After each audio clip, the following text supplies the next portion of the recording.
What we're talking about is structure, and we're also talking about the masses rather than the exceptions. And what we're saying is that the masses who are given less choice, such as living in a religious country and abiding by a religious law, in this case Sharia law, will be more happy than people who are given endless choice. Which is in some ways why the if you look at the educational system and your career choice and things like this, it is all very controlled. It's all very manipulative controlled. Because the thing is, you go to school for one purpose, to actually pass exams, for the purpose of, some of you go to university, some of you become workers, and that's how they filter you, that's how they categorize you. You go into the marketplace, you then go and work for a company, you then pay tax, all right, and that tax is what keeps the country going, and that's what they want. They don't really want a whole load of entrepreneurs going over there and moving their money to the Cayman Islands. Well, people are not entrepreneurs. The average person is not an entrepreneur. No. In fact, actually, I heard the other day that the best entrepreneurs are psychopaths because they don't really care. Treading on other people. I don't necessarily agree with that. Or ADHD. Or ADHD. Because they are lateral thinkers. Okay, but you've thrown my thought. Talking about millennials again, being told you can do anything you want. We hadn't even started about millennials, and that's too much choice. Because we're talking about the educational system. Again, people are given endless choice, and it just makes them more unhappy. Okay, so for instance, if in the olden days you grow up and you think, "Oh, I think I'll," it's not thinking at all, is it? You expect to do what your father does. It's interesting. This podcast You're has the been son of the interesting blacksmith. because we've been pushing and pulling all over the place here, because you've been looking to divert to go to one area of the topic, and I've been looking to go to another, because earlier we were talking about competition, and it's interesting, isn't it? Because we're both operating on two different levels on this podcast, because we were talking about competition, and then we moved on to Apple, and then we're talking about the level of choice and things like this. So what is the solution? Okay, because I just want to come back to it, because if you have too much competition, there's too much choice, which means you're unhappy. But the thing is, if you've got someone like a monopoly out there who's controlling the marketplace, like a dictatorship in some ways, they're dictating to you what you should do, but that just also makes you unhappy. So what is the grey area? Well, but I did actually differentiate, and I said in a capitalist society you do need competition, but ideally that shouldn't be the case. It should be more of a state-led society, but not in terms of the way that people think of it. I think you're a closet Marxist, aren't you? No, because again they have fundamental errors, but I wouldn't pretend to be an expert in it. The key, that's why I keep on saying a benevolent dictator or a religion which considers the good of the people. For instance, in something that's very interesting about Islam actually is that when a new technology comes up, Islam updates itself, because what their fundamental tenet is, if something's bad for you, they make it illegal and they call it haram. So, for instance, alcohol is haram. I mean, alcohol didn't exist when it was invented, but they say, okay, now alcohol's haram. Pop music haram, because of course, and indeed, a lot of heavy metal music is actually bad for you. Really? So, yep.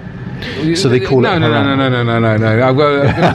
Just because you don't like heavy metal music, it doesn't make it bad. It's discordant, and it is not good for the neurology. There is certain music that's good. There's so, for instance, very low frequency, less than 40 hertz is actually very good for you. I've got to say, I've never been happy when I'm listening to heavy metal music. Well, it's rhythm is good for you, but discordant crashings and bangs is not good for the neurology. Guys, if you like heavy metal, let's not get diverted. The point to make. I'm going to have to check. I'm going to have to try a new podcast partner on this one. The point to make is that these guys decide what is good and what's bad for you, and it's constantly updated, and then it's included in their Sharia law. And that's one way that their religion keeps up to date. Whereas, of course, the Christians don't keep up to date, and they try and stick to their old traditions, or they make idiotic statements like one that we now approve of same-sex marriage and things like that, which is clearly not really along the religious tenets at all. But that's more of a Western world. That's more of a Western cultural thing than it is. Than it is religious, but it's actually correct. But because I want to talk to you about, because you talk about capitalism and things like this and choice and things like this. as opposed to living in socialism or communism where you don't actually have much choice, but you're being led as to how... And people are happier. No, they're not, actually. They're not. Otherwise it wouldn't collapse. We just said that the research shows that if something is done to you, even if it's catastrophic and you're not given choice, in the end you synthesize your happiness. And research also shows simply that if the more choice you're given, the more unhappy you are. Here's the problem. You can't have, and I'm not thinking on this, you can't have a socialist government, or you can't have a socialist successful function, and that's what I'll have to call it, where money is a priority for people. This is where capitalism was always going to actually kick in, because the thing is, as soon as it becomes about money, then it's not about community anymore. It becomes about money. It becomes about greed, and actually that's what controls it. So you have the apples that get a bit too greedy, and they start dictating how they're going to feed it into the market. And then you've got, because I'll give you an example. If you had £10 and I had £10, and this gentleman sitting next to me had £10, if he decides that if you and I decide that we want to spend our money, and he decides to save it, after a couple of years he's going to save up enough money, he starts a business, he invests that money, and he starts generating an income. Now we turn around to him and sort of say, and this is where social justice comes in, which is not justice at all, and we say to him, oh, actually, we think you're earning too much money because we didn't invest it properly. He has. Now he's decided that he actually wants to actually earn money so he can actually retire and live under the palm tree now and do it that way. And we say to him, actually, we're going to tax you more because you actually earn too much money because of the choices you make. So we're going to take it off you. All right? You can't. That's social justice. That's socialism, and that doesn't work when in that world, because what happens is now what is his incentive to then go and earn more money? Correct, and that's why socialism doesn't work. Now, if we all lived, but that's why you need to update the tax system. It would probably be happier in an apocalyptic world where there was no, where you'd probably have some form of rule, but money was an object. But we can't do that. Norwegians have enormously heavy tax, but they also are the most satisfied people. Well, actually, are they? Yep. All the research shows that they are the most satisfied they're struggling people. As well now.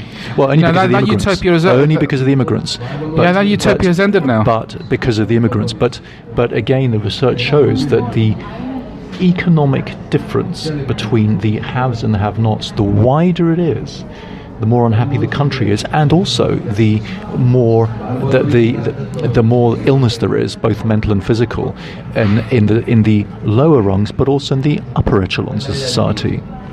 So Norway, with much bigger tax, actually has less of a drastic difference between the haves. Well, they also get paid more money as well, though, don't they?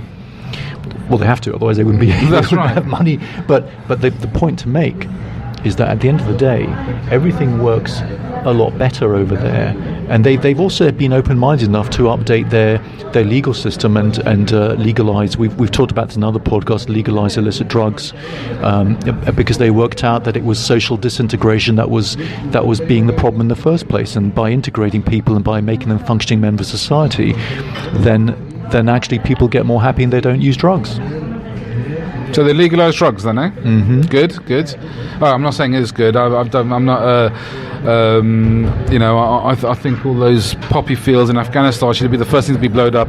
Which is interesting, isn't it? People need to be led, and if you're leading people, by definition, you can't give them too much choice. Very simple. And the great thing about religion is it accepts the fact that people muck up. They step out of line, but you can be forgiven as long as you get back in line. Well, but that's not going to happen now. That's not going to happen now. You got social media, and you got many social media platforms to go on. You can be entertained without ever having to go to work, and you can find something to do. I suppose when we were kids and we had our 3 TV channels. We've talked about social media. It's incredibly bad for you. Yeah. So what is the solution going forward? I mean, the thing is, we're living in a world where all these futurists are talking about all these different things actually happening, and Facebook are working on what they're going to be doing 15 years from now. Disaster is what's going to happen, and mark my words, if Islam doesn't take over, first of all, if Islam isn't destroyed by capitalism, then it will probably take over, because it is the most functional, structured way of leading people and keeping them functioning at the moment. I think too many people, particularly in the Western world, have... I do have concerns about that, because... is it a concern if it keeps people functioning and happy? Here's what's happening. So I think I've probably ever covered this before. So the average Westerner right now is having about 1.5 children. The average Muslim immigrant over here is probably having about 4 children, which means in the next 20 years there's going to be a very big change in terms of the dynamics of how the country is operating, or at least in the UK. So if that's the case, there's going to be more influence from their side. But there's so many people who've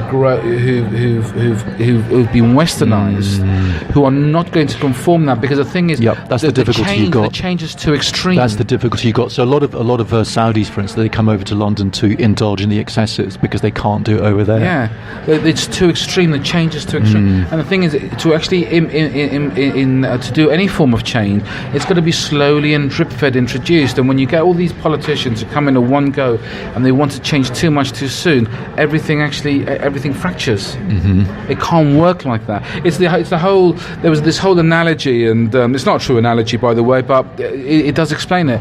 And it was the whole frog, and you put a frog into a pot of water, and the thing is, if you put it into hot water, it's going to jump out straight away. But if you actually put it into cold water and you heat it up underneath, it stays there until it cooks. He's probably thinking, it's lovely, it's getting warmer and warmer, until actually he cooks. And that's how you've got to introduce change. You've got to introduce it at a low heat, and until everything is settled, like the foundation. But that's settled. Incredibly difficult, because that's why crisis is the best fulcrum for change. What do you mean? Crisis is always the best fulcrum for change, because everything is disordered and chaotic, and therefore that's the time that you can instigate the most effective change. Yeah, but look what's happening now in terms of the amount of immigrants that you're actually getting into the UK. In terms of people don't have a choice on that. The government's actually deciding, so people are actually they're becoming very fearful of that, because they don't actually have that choice, not even a limited choice. They're choosing. That's why you got Brexit. Yeah, but that's only because of because David Cameron made a decision to actually call a referendum. Other countries have not. So other people actually aren't being able to make a decision in other countries of Europe. But where was I going with this? But what's happened is you've got all these immigrants coming over, which is fine. I haven't got no problem with immigrants. But there's so many coming in one go. It's actually causing disharmony, because the thing is, you're not introducing them into systems. So all of a sudden you've got 1 minute you're living one lifestyle, the next minute this is coming in at one big go, and it's actually fracturing the whole harmony. It's not being done properly. They're being put up in hotels, whereas some of our own residents have nowhere to live, and they're not being integrated. I mean, it's an entirely farcical situation where some people can live in the UK for 20, 30 years and they still don't learn to speak English. I mean, how does that make any sense in terms of functioning community? Well, I mean, you talk about the States, and you had Donald Trump talking about immigration, and he focused on illegal immigrants. The media decided to change it. Wasn't about illegal immigrants, but it was all about illegal immigrants. And I look at my mother, who actually she moved to the States. She became an American citizen a few years ago. And guess what? She went through the channels. She did it properly. She followed their laws. She followed their structure, and she integrated into that structure. And she hasn't got any problems yet. Some people who've been there far longer than she has, are being deported. Because they haven't gone through the proper channels. And the thing is, when you start doing that, he's making a choice. Other people outside the country are disagreeing with that choice. Guys, I think we're going to have to leave it there, because I think we got carried away on that one.